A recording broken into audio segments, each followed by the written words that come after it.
Hello, everybody, and welcome to another recording. I hope everyone is well, wherever you may be, whatever you may be doing.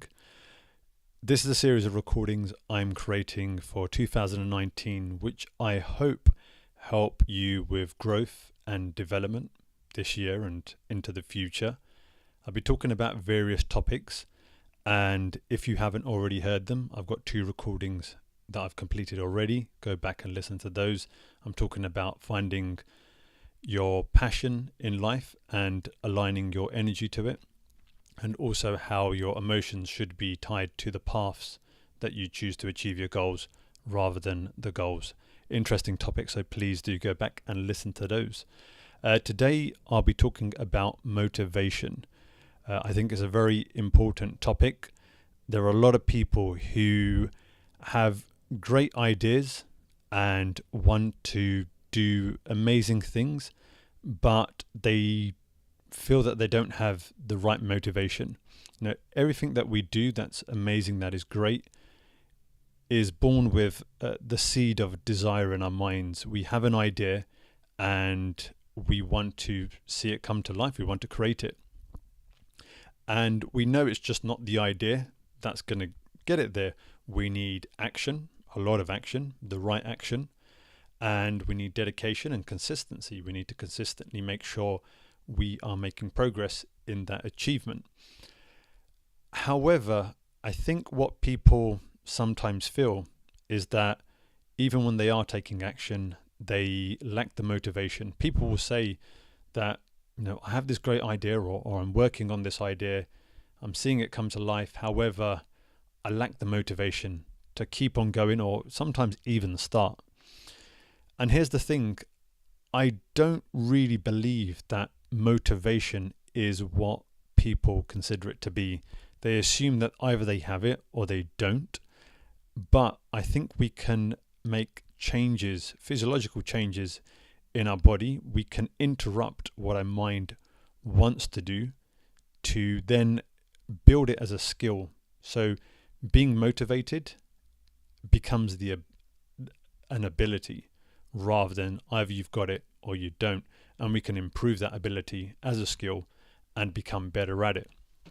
So just to kind of talk about how the brain works, it's designed to help us, it protects us from things that are uneasy or uncomfortable. That's the way it's evolved and it's been created. So if there is anything that we straight away think, that's going to be hard or that's going to be difficult, our brain doesn't want us to do it. And the reason why it does that is because that's the way it is created to protect us, which is fine. But if you want to do something which is a change, if you want to take massive action out of what you usually do in habit, then it has to be something that is scary, that is uncomfortable. And as a result, our brain says, don't do it. Our brain can be motivated, but it is usually motivated to do the things that we think are easy. Because in our mind, we think the reason, we're happy to do that. We'll do that, and we can, and we do. However, if it's difficult, if it's challenging, then our brain automatically goes into, nope, don't do it. However, as I mentioned, we do have the ability to train our brain to make sure that it becomes better at striving to do the things which can seem uncomfortable at first. So if I talk about an example of something that I do, I take after a shower, I take a cold shower every day. Now, the first time you do that, you think to yourself, I'm not sure if I can do that. I'm not sure if that's me. And you don't turn it all the way cold, but yet you kind of go underneath it and you don't really enjoy it. It has various benefits that I've spoken about. It helps with circulations. It helps get rid of toxins in the body, but yet, don't want to do it. And the second and the third time, you're almost kind of telling yourself you have to. But then after a while, you get used to it and your brain almost says, yes, it has benefits. I want to do that because I do that every day. And without even thinking too much about it, you just get underneath it and you turn it colder and colder by the day as well, which is something that I do. And in a similar way, you have to train your brain to make sure that when it's trying to tell you not to do something because it's uncomfortable, because it's difficult, that you interrupt it and tell it, yes, I will.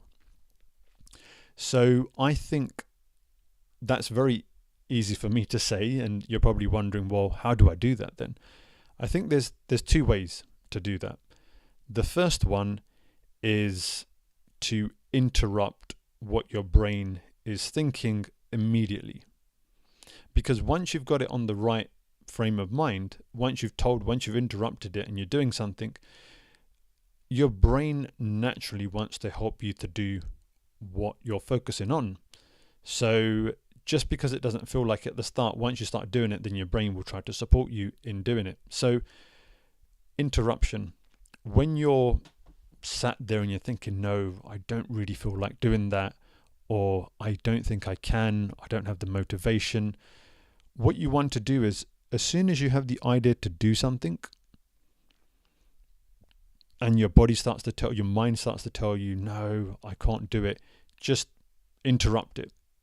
Think of a word, stop, no, in your mind, say it to yourself. I will do this. Start to count to distract yourself. Count down.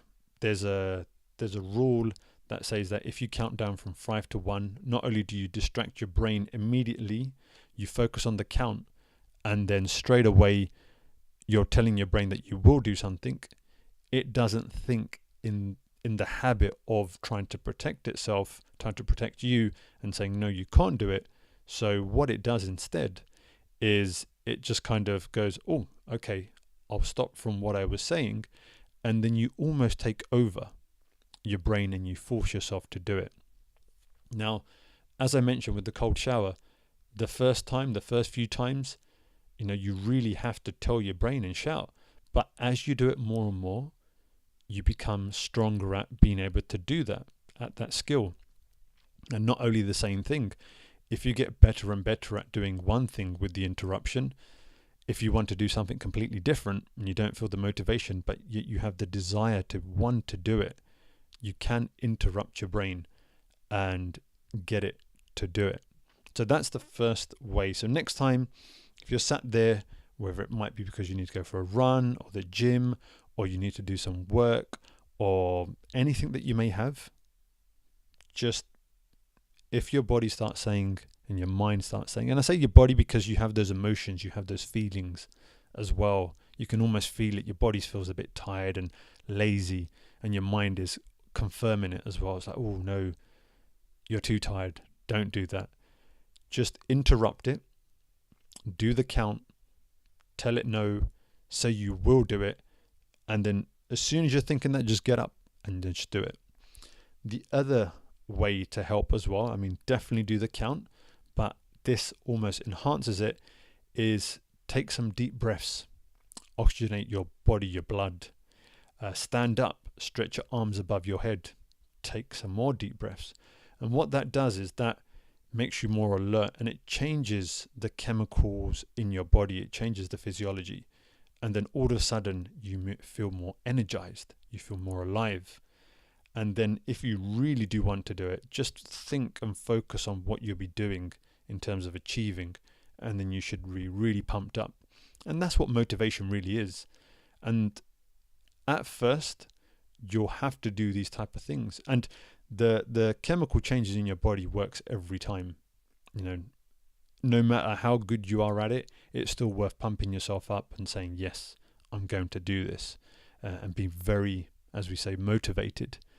But if it's just something that you expect to kind of turn on in your brain by itself, by having it or not having it, I don't think you'll always find that that is the solution. Do the count and do the deep breaths and the stand up and the stretching. And I think you'll find that you feel a lot more motivated than you've done in the past. And that would be great. I mean, if you can feel that feeling of energy within your body to be able to pursue what you desire and your ideas and take action and consistently do it and be dedicated to it and see it come alive, then that is an amazing thing. So next time you feel that you're lacking it, please do these things. I hope you've enjoyed that today. If you have any questions, any comments, please leave it in the comment section. As always, if you feel that anyone else can benefit from this, please do share it with them. Thanks for listening and enjoy the rest of your day.